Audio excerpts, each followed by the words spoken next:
বিচারটা একবার চেক করে দেখেন, দ্বিতীয়বার রিবিচার করে দেখেন, হতে পারে আপনার দ্বারাই মিস হয়ে গেছে, ভুল হয়ে গেছে। একবার যদি চেক করে দেখেন জিনিসটা সামনে চলে আসবে। হযরত দাউদ বললেন, কি আমার ভুল হয়েছে? ছোট্ট ছেলে আমার ভুল ধরেছে বলে, জি ভুল ধরি না, একটু বলছি একবার দ্বিতীয়বার চেক করে দেখেন। বলে, বাবা রে, আমি তোমাকে আদেশ দিলাম তুমি দ্বিতীয়বার চেক করে দেখো। বলে, মা তোমরা দুইজন দুই পার্শ্বে দাঁড় হয়ে যাও, আর ছেলেটা আমাকে দাও, আমি ন্যায্য বিচার করে দিব। ছেলেটাকে একটা টেবিলের উপরে খাড়ো করে দিলেন।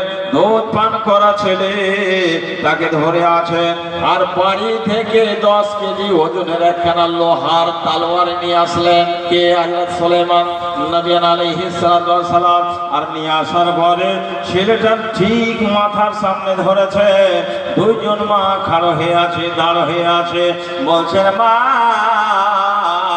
এই ছেলেটা কার বোঝা না যায় না, গাওয়া নাই, সাক্ষী নাই, প্রমাণ নয়, তবে আমি ন্যায্য বিচার করব। ছেলেটার মধ্যে থেকে ফেলে দিব। একখানা হাত তুমি পাবে, একখানা হাত তুমি পাবে, একখানা পা তুমি পাবে, দ্বিতীয় পা এ পাবে। অর্ধেক অর্ধেক করে বন্টন করে দিব, তোমরা সন্তুষ্ট হয়ে যাবে। যার ছেলে বাগে খেয়েছে ওই মহিলাটা চট করে রাজি হয়ে গেল। হ্যাঁ, তাড়াতাড়ি করে আপনি কন্ট্রোল করে দেন, ভাগ করে দেন, অর্ধেকটা নিয়ে আমি বাড়ি চলে যাব। যার বা অঝর নলে কান্তা আরম্ভ করেছে, হে সুলাইমান, খবরদার গার্জিয়ান না, ছেলেকে খণ্ডন করতে হবে না, ছেলেকে জবাই করতে হবে না। আমার হাতের দরকার নাই, আমার পায়ের দরকার নাই, আমার পায়ের দরকার নাই, আমি ছেলের চোখ নিব না। আমার ছেলে নয়, ওর ছেলে, ওকে দিয়ে দেন, আমি খালি হাতে ঘুরে চলে যাব। পৃথিবীর বুকে আমি যদি এই সন্তান 10 মাস পেটের মধ্যে রেখে থাকি, তাকে যদি আমি দুধ পান করিয়া থাকি, পৃথিবীর কোন কোনায় বেঁচে থাকবে রে। একবার আমাকে মা মা শব্দ বলে জীবনে একবার যদি ডাক দেয়, আমার মনে তৃপ্তি পেয়ে যাবে, শান্তি পেয়ে যাবে। ছেলেটাকে মারিয়েন না। এবার দেখেন বিচারক, একজন মহিলা বলছে, তাড়াতাড়ি আমাকে ভাগ করে দাও, বাড়িতে কাজ আছে। আর একজন মহিলা আছে, ভাগের দরকার নাই, সম্পূর্ণ ছেলেটা ওকে দিয়ে দাও। হযরত সুলাইমান বুঝতে পারলেন ছেলেটা অরিজিনাল এর ছেলে নয়, তবে যার ছেলে তাকে দিলে, আর যার ছেলে বাগে খেয়েছিল তাকে বিদায় করে দেওয়া হলো। বন্ধুরা আমার, প্রিয় নবী সাল্লাল্লাহু আলাইহি ওয়াসাল্লাম বললেন, পৃথিবীতে 3 শ্রেণীর মরণ আছে, বিচারক আছে, বিচারক আছে। 2 শ্রেণীর মরণ যাবে জাহান্নামে, আর 1 শ্রেণীর মরণ যাবে আল্লাহর জান্নাতে।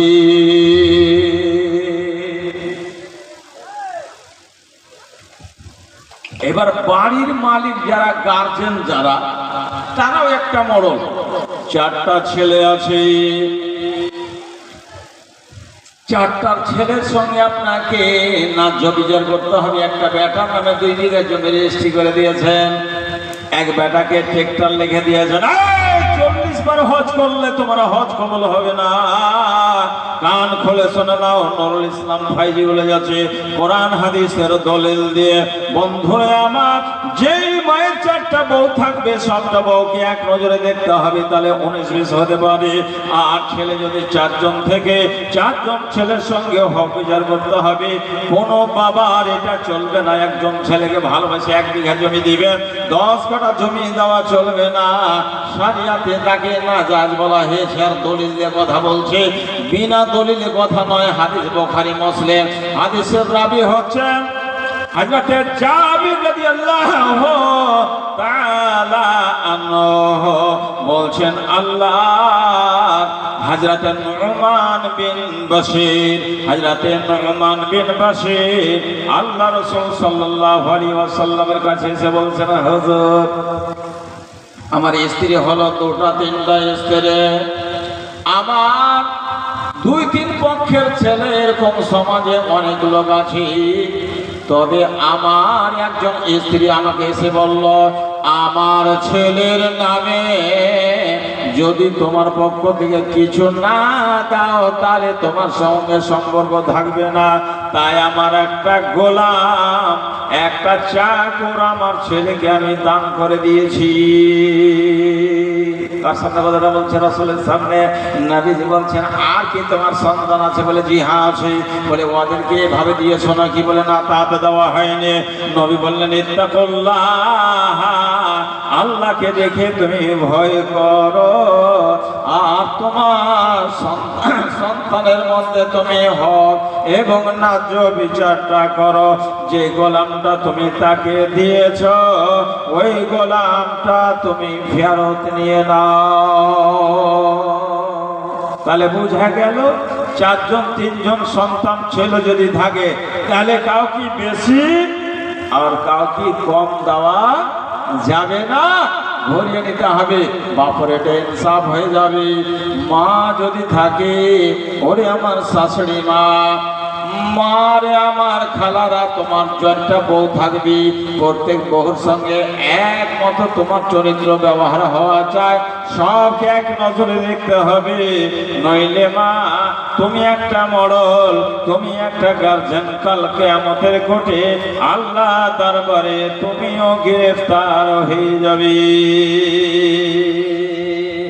নবীজি বললেন, আল্লাহর ছায়া তলে 1 নম্বরে জায়গা যে ব্যক্তি পাবে, ওই ব্যক্তিটা হচ্ছে ইমামুন আদিল।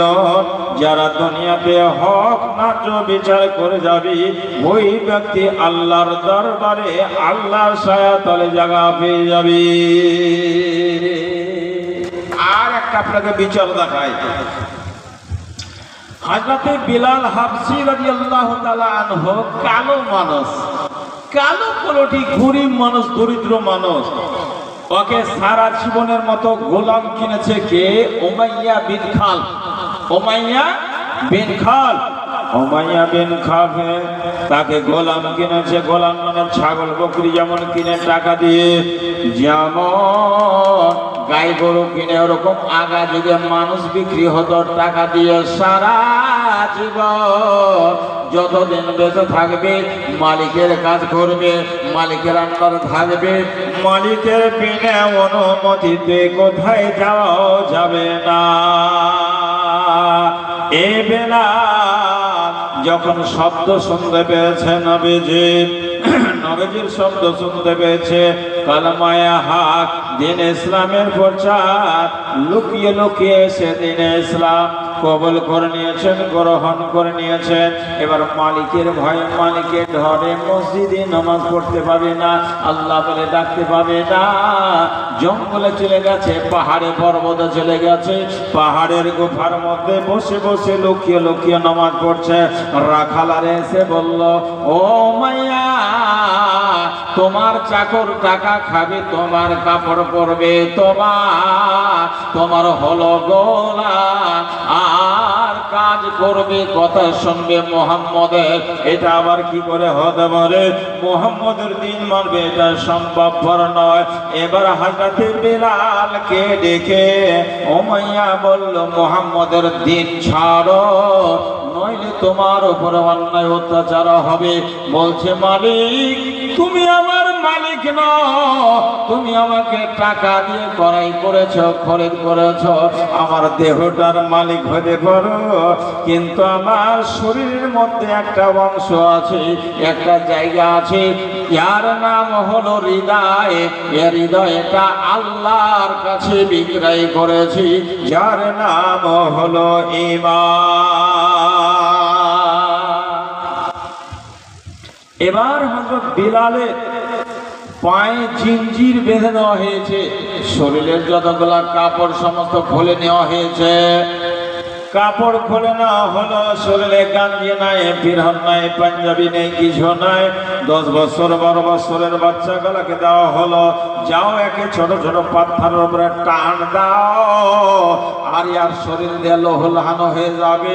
বিলালের শরীরে কাপড় নাই, শরীরের চামড়া গেলা সমস্ত পাথরে ছিঁড়ে যাচ্ছে। বন্ধুরে আমার মায়েরা, হযরতে বেলাল হাবশী রাদিয়াল্লাহু তাআলা আনহুকে খালি শরীরে পাথরের উপর দিয়ে টানছে, সমস্ত দেহর চামড়া গুলো ছিলে গেল, দরদর দরদর করে রক্ত চলতে আছে, চতুর্দিকে লোকেরা দাঁড় হয়ে আছে।